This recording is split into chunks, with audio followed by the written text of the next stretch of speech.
So, Tom, my phone when I woke up on Friday blew up. Mm-hmm.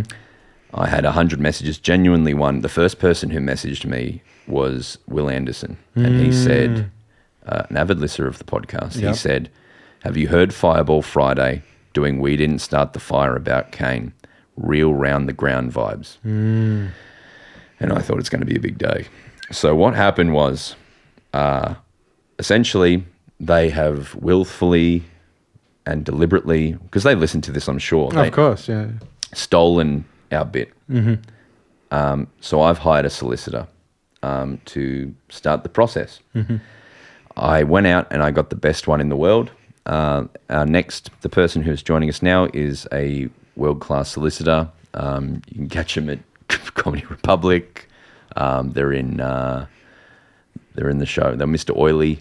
Please welcome Greg Larsen. Thank you very much. I think what qualifies me for this role is that I once contested a tram fine in court and represented myself, and I managed to overturn that fine. How did you overturn it? Did you face the judge, or did they just say? I went direct to the prosecutor. We did a deal prior to the. We did a plea deal prior to the thing where it played out, and what I managed to do was overturn the conviction. Was it? I think you've told me before you were in the waiting room and they said, "Oh, just don't worry about it." Yes, correct. He came up to me and said, "What was the reason that you didn't get your tram ticket?" And I said, "Oh, it was too hard." And he said, "Don't worry about it. Fine's overturned." And yes, now currently I have since found out that fine has not left the books, and I owe a significant amount of money. And for years and years and years, they haven't chased it up in any way, and I've disputed that, and I've said I was at court and I don't have the paperwork anymore. Yep. That's going to be an ongoing legal battle that is very frustrating. What did you used to do with Uber Eats? With Uber Eats? Well, what I did with Uber Eats was that I found out that you could, if you ordered a McDonald's meal with Uber Eats, and a cheeseburger, for example, didn't arrive in that meal, you could go onto the Uber app and say a cheeseburger didn't arrive, and it would immediately issue a refund. And I looked into it, and this is a legitimate concern that I had when I got a meal and the cheeseburger was missing from that meal. And it was McDonald's who are legally liable, the McDonald's Corporation, which I don't know if you've looked into, but it's a shady operation. And I decided that I was going to continue to fraudulently claim that items had not arrived in my McDonald's meal. And I did this with the full knowledge that this could get me banned. And I one day ordered a family feast would be the best way to describe it. A feast in which a family could be fed in a packaged meal.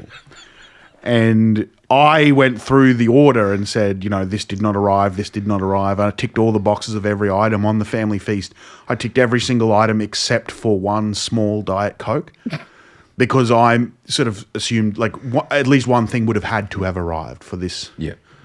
And they refunded it. And then they banned me from Uber and Uber Eats the very following day.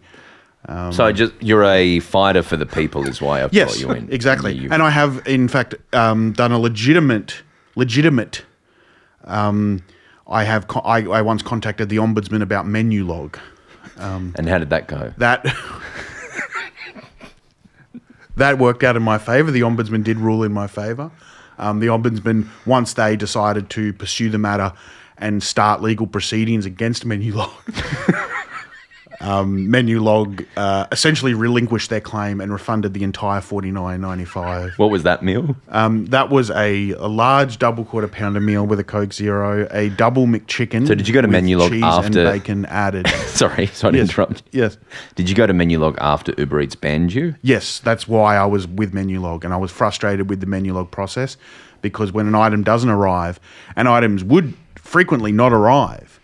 Like, I got the McChicken, right? It was a double McChicken with bacon and cheese added, but it was a single McChicken patty. and that's not what I paid for. You know what I mean? And like, there's no system in place in Menulog. And there was a whole host of other reasons why I complained about that particular meal and wanted a refund on that particular meal.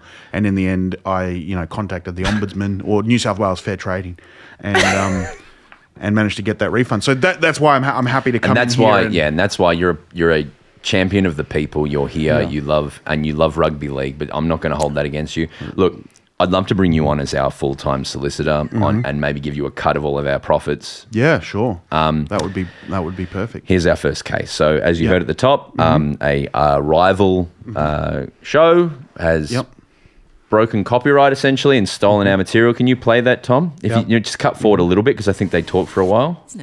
We've thrown. So it's And We Didn't Start the Fire by Billy Joel, is it? That's correct. Yeah. Harry Sheasel, Sonia Hood, Jai Simpkins, not that good. Dimmer, Harvick, Jacob Harper, Tim Taranto. Harley Scrap and Adam Simpson walking on the television. The vocals are turned up too loud for the mix, but yeah. Go. Poor timing. Poorly mixed. Poorly mixed. So this is yours, or? No. Okay, bring it out. So you get the idea? Yeah. We did that a bunch last year. Because I sat here last year. Yeah. Because I write comedy, that's my job. Sure. I've read it for the ABC. I wrote a sitcom. You've read it for the ABC. I wrote it for the ABC. This is the kind of thing you'll face in court. I'm on your side. Okay. I'm just trying to, do what the prosecutor would do. Okay. Well, in this case, the defense. So last year, I was listening to We Didn't Start the Fire by Billy Joel. Yeah. And I was like, hang on, these lyrics could be changed to be about what happened in the footy this week. And I'd not heard that done before. Very clever, yes. And I've looked around and trolled, and I was like, surely someone's done this before. And I couldn't find that. Yeah. And then this has come out this week. So that's where we are. What's your legal advice? Well, my legal advice would be, the first thing you have to do is contact New South Wales Fair Trading. What? Why in this circumstance? I understand it with the menu log. They're not necessarily going to be the exact people to help you, but they can. Because if, like, in my case, for example, I contacted the ACCC, and they were like, "You've got to go to Fair Trade New South Wales." Were you in New South Wales? I was in New South Wales at the time. I was in Sydney in a hotel room. I was filming a sketch comedy series called We Interrupt This Broadcast on Channel 7. Where can people watch that? They can't watch that anymore. That's actually not true. I found out it has come back. Really? Channel 7 wiped it from the internet. They wiped it from the internet after a Jock Zafrillo passed. Yeah. And we had a sketch in which he also passed in a comedic way. They didn't just cut that sketch, though. They wiped the whole show from existence. All 15 episodes or whatever. Yeah, because it was very, very poorly received by the Australian public. And that's how I feel about this is, look, a lot of people don't know about my football show, but some did. And the feedback for this was widely, what a genius idea. Yeah, of course. And not enough you stole from Broden. Oh, the feedback to them, to this podcast. Yeah. Yeah, that's interesting. How much can I sue them for, or what do I do? Well, do you know what to do? Yes, I know what to do. You first of all, you need a valuation of your podcast. $1 million. At least. Well, and even just saying that, that's already put the valuation to 20 million. Okay, great. If that makes sense. Yeah. Just by saying it, it means that someone values the podcast to an extent.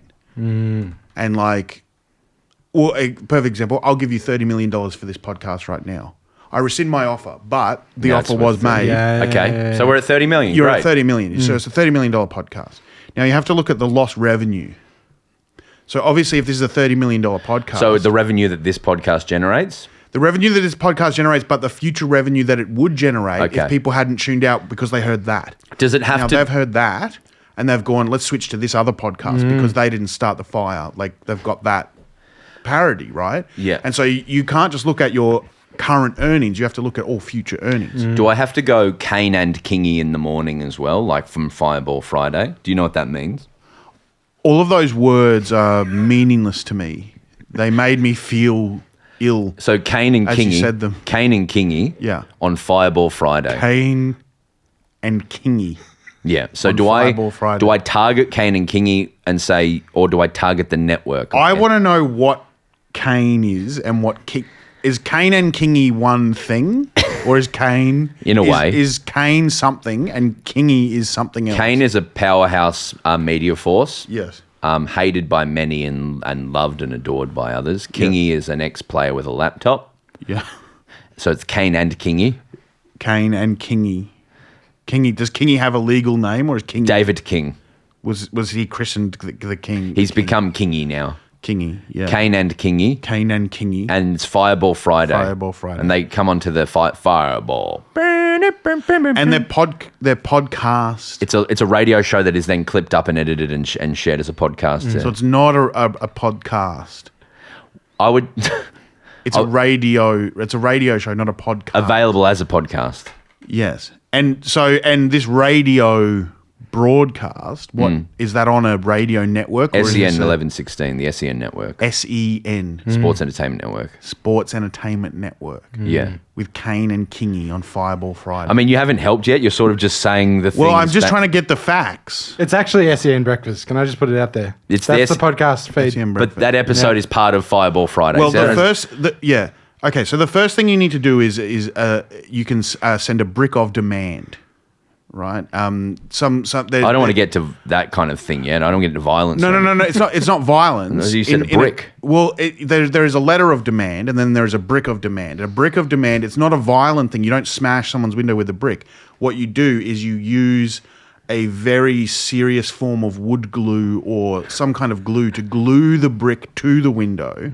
So you haven't committed violence. But when they try and remove that brick from the window, the force of trying to pull it off shatters the window. A brick of demand. Yeah, it's a brick of demand. It's a legal term. And then what? And then you just run. Okay. Well, Greg, thank you so much for your legal advice. Sure. And we'll touch back in with you about this in a few weeks, but it's begun. The process has begun. Thank you, Great. Greg. Thanks for having me. Bounce that sting.